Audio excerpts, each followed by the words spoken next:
Hey everybody, welcome back to the channel. My name is Emiliano Ruiz. We're back here with another interview of an IB student. This is Jeev. Go ahead, introduce yourself. Hi, my name is Jeevan. I'm 19 years old. I did IB. I did it in Switzerland, in Zurich, and I graduated in M21.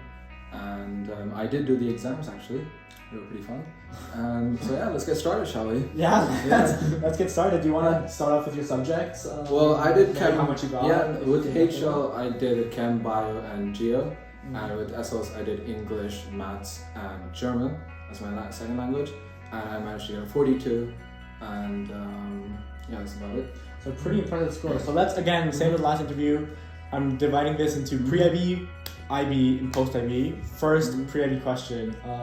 Did you do anything to prepare before starting the IB?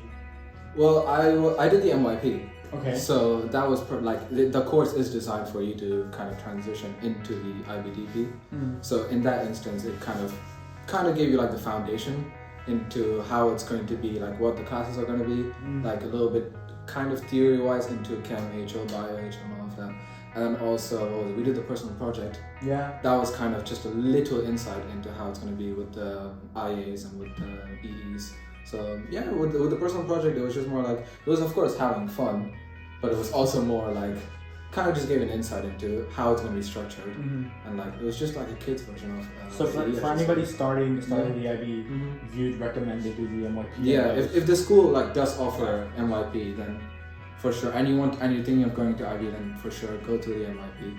But like otherwise, if the school does not offer and you're going straight into the diploma program, then I would suggest maybe looking into courses during the summer before, or even getting a hold of the teachers, talking to them a little bit, and then just discussing like what you're gonna do for the next 2 years. That's basically what I would say. Yeah. So did you know what you wanted to study after, or how did you choose your subjects? Because personally, I had no idea, and I just chose my subjects quite well. Which subjects did you do? Okay, so I did HL, bio. Yeah. I forget my subject. Bio, English literature, and history, and standard level English. No. I'm putting it on the spot right there. I'll just ask questions. Yeah. So did you know what you wanted to study, or how did you choose your subjects? See, so before picking the subjects, I was already like, of course I had my interests. Like I was really into science and like just trying to, understand how everything works. That was really my passion kind of, like in that grade 10 transitioning. And it was kind of nerve-wracking because it was like, the next 2 years, what are you going to study? So really put me on my toes, and like from there, I'm pretty sure it's also going to affect where I'm going to go for university.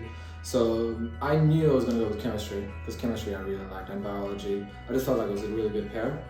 Physics I was inclined to do because I was interested in physics. Yeah. But then it was more like, if I'm doing chemistry already, physics is already going to be, it's also like a kind of a very difficult subject to do. Yeah. So having those two in pair and doing all the other subjects, it would have been a little bit too much for me personally. Yeah. So I was like, all right, let me just do bio.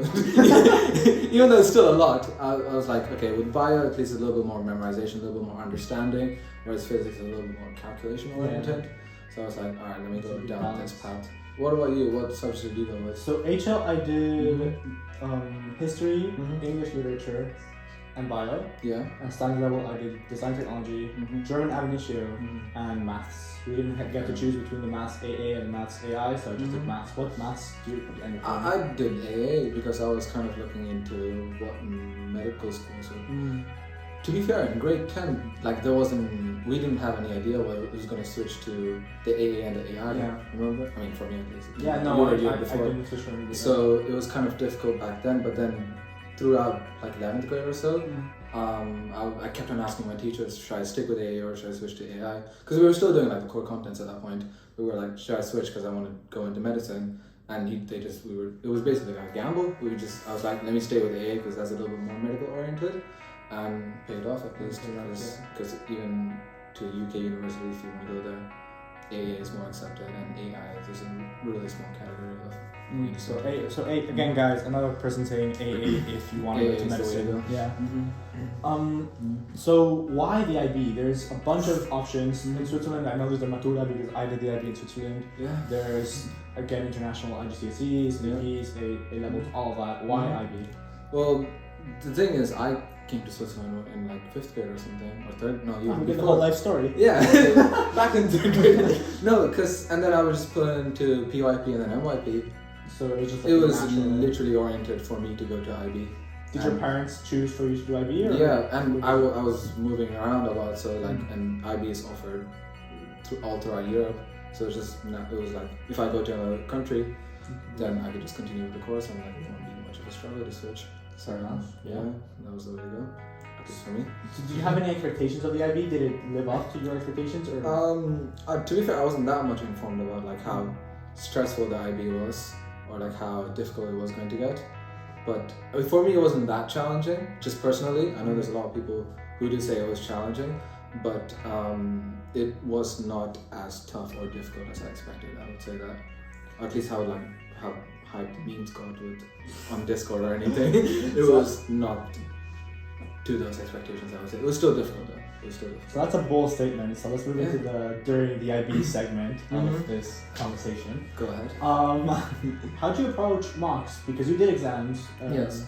But obviously mocks are still a big deal because it's your first real encounter with what the final exams are going to be. So how do you approach them?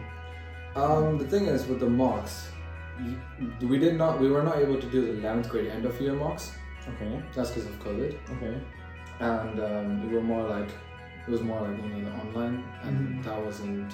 Of course, I studied for it, and it was only half of the content that we've covered.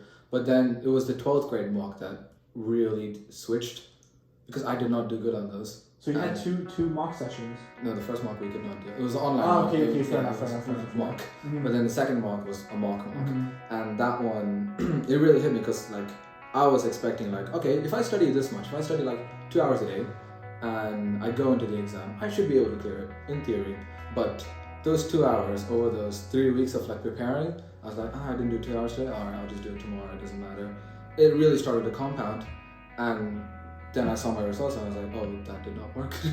Like, it really was not the way to go. Even if you put out like a schedule, it's just that you have to stick to it. That was. So did you change your method of studying after those mocks? Yes. I did make a schedule, as ironic as it sounds, but I did it with friends. I did it with other people who are just as motivated, just who are like want to get a high score. I did it with 2 or 3 of my other friends, and we made a plan together, and we made sure that each of us followed it. And like if we did not, then harsh repercussions. But it was just more like that you had to stick by it, and we all made a promise that if we did stick by it, then we should be able to clear it. So group accountability again really helps. It really does help. Like if you do it alone, props to you, but like it's 100 times easier if you do it with a group. Yeah, fair. What about your summer between the first year of the IB and the second year of the IB? Did you do anything in particular there? So between 11th and 12th, Yeah. Actually that's when. Okay, so it was 2 months. You get a free. First month, relaxed because it was just the end of 11th grade. But then the second month, I knew that 12th grade was going to start to hit. So I was like, alright, let me just do my E, let me just do my IA. So you did both? So I did not fully finish it, but I had a rough outline of both. I know it sounds exhausting and it sounds like not your ideal summer, but trust me, if you do those both during that last summer, for me it was August I think, it really made the path easier during the first semester of 12th grade. Have your teachers talked about EE and IAs before? How did you choose the subjects? With EE, it was introduced to us in Feb 2020, so like second semester of 11th grade. And Cass was already enrolled. And IAs, we started to talk about it. It was just with the IAs with like Chem and Bio where we had to switch for labs. But like I made sure that before I left for my summer holidays, I had a good talk with my teachers to make sure they approved of the idea, and that it was good to go. And I could just do a rough outline, get my sources already. So really, when I just come back to school, all I have to do is do the experiment. I already know the knowledge of like what I'm supposed to analyze, and like what conclusions I have to draw from the research I kind of did. Because after that, I'll also add to my analysis, see what went wrong. I mean, it's like, it all goes down to like how you want to structure an IA. Yeah. But it really, if you do that during that first month, even though it sounds pathetic, it really is, it will benefit you. So yeah, that's fair. So how did you choose the subjects for your IAs or EE? Was it based on what your teacher said, what you wanted to do? With EE, it was more like, I did it on Geo. Because, okay, so there's two reasons. This is very personal though. For one reason, Geo is really oriented around case studies and like just knowing how the world is going on right now. And like one of the topics was like, I did it on soil. I know it sounds kind of but because I live in Switzerland and you know it has a high reputation for how good landscapes and all of that is. I really wanted to test it out, so I kind of did it with soil and also helped with my case study for my IA in Geo. So it kind of bounced off each other. So I found something that like it just kind of envelops two of my subjects and also it helps me with understanding the course better. So that's how I chose my topic. And IAs just IAs, it was more like I thought about my passion and how it links to my subject. So with maths, I did with like something with filmmaking. Oh, you have a YouTube channel, don't you? I did have a YouTube channel. That's a brilliant segue into how you should subscribe to Jeev at Dr. Duck. Yeah, make sure to click the link right here. Yeah. Anyway, your IAs. Back to that. So the IAs, it's just passion and subject. So with the math, it was the filmmaking, like doing it with lenses and all of that. That was pretty fun to do. With like bio, I was looking at mosquitoes, so nothing to do with passion. It was more to do with, I just wanted to do like a data IA. Because it was right before the mocks. And I knew like I do not have the time to do all of this. I was like, all right, let me just do a simple IA that I'll be able to focus on a lot and focus on my mock exams, which I mean, do not pay that much, but again, it's more like, I needed to find a balance. It's not like always give 100% on each. It's what you can give the most and what you prioritize the most. Yeah, that's fair. What about TOK? You haven't mentioned TOK. How about TOK? TOK was interesting. TOK was more just, it was more just, I just followed the teacher. It was nothing, it was not a subject that I went out of my way to prepare most for. It was just whatever the teacher told me, I kind of understood it and then just applied my thinking to it. It's not much that I steered out of my way, it's just presentation, I have to do a presentation and like I talk to the teacher about like what I can do. It's mostly like, if you talk to your teacher just like on one-on-one, you can solve like 50% of your problems, like whatever you stumble across. Teachers are quite helpful resources and resource centers, and you can just talk to them and they will help you. That's their job and that's what they're there for, and that's usually what they enjoy doing anyway. Literally, yeah. So how do you balance your academic life, your schoolwork, with your social life and your family life and all that? So, that's what was the planning I was talking about. So I did it with my friends and we knew we didn't want to push ourselves too much. So we really put down a time limit of this is how much we can study. Okay. And then out of that, we can do whatever we want. So just study first, study intensely, study well. But quality, like short amount of time, but really. Of course, quality over quantity in this scenario too. So it's more like, it was literally study for 3 hours or in the weekend, study more, and then just enjoy your time out of it. Really give yourself a break. You deserve it. Yeah, fair. So now moving on to the post-IB questions. That was fun. What are you studying? I'm studying medicine right now in Humanitas University in Milan, Italy, in first year and second semester. Brilliant. And has doing the IB helped you? Would you say it's been very helpful or kind of helpful or not helpful at all? I would say very helpful. Yeah? Yeah. Compared to other students and compared to what they've done in high school, what even courses other people have done, like, there's some postgraduates even. It has helped a lot. At least, it's what my teacher said in 12th grade. He was like, what you'll do in your classes right now, in the IB classes, will at least help you, like it will help you for your first year in uni, regardless of the course. And I was like, are you sure about that for medicine? And it was really skeptical claim that he was making. A little bit of taking in there, but it was more like, and he was right. We started with PLM, chemistry and physics, and it really linked with IB what we did. But still, it really helped me with doing the exams here, and even with bio. I'm just comparing what I know from my IB experience to other people who've done AP, for example, or CBSE or other courses, and seeing how my knowledge differs and how much of a kind of like a head start it's given. So it's definitely helpful. It's definitely helpful. Yeah. So would you do it again? Yeah, the IB for sure. For sure. If it's put me in the position that I'm like right now, and being confident enough to attempt first year, and like having a rigorous but like structured study schedule, I would say that IB has changed me to go in that orientation, especially after that 12th grade mock exam. So has your studying now in university been very different from your studying during the IB? How has that changed? Yeah, because after 12th grade IB, the summer, it was of course celebrations, but it was really difficult to get back into rhythm after that, and especially getting back into the rhythm of between that mock and that exam time. I could not find that same rhythm that I had for the first semester. It really was like pushing it into the last 2-3 weeks before the exams. Where I was like, all right, let me put my foot down and try to get everything done. It worked, but would not recommend.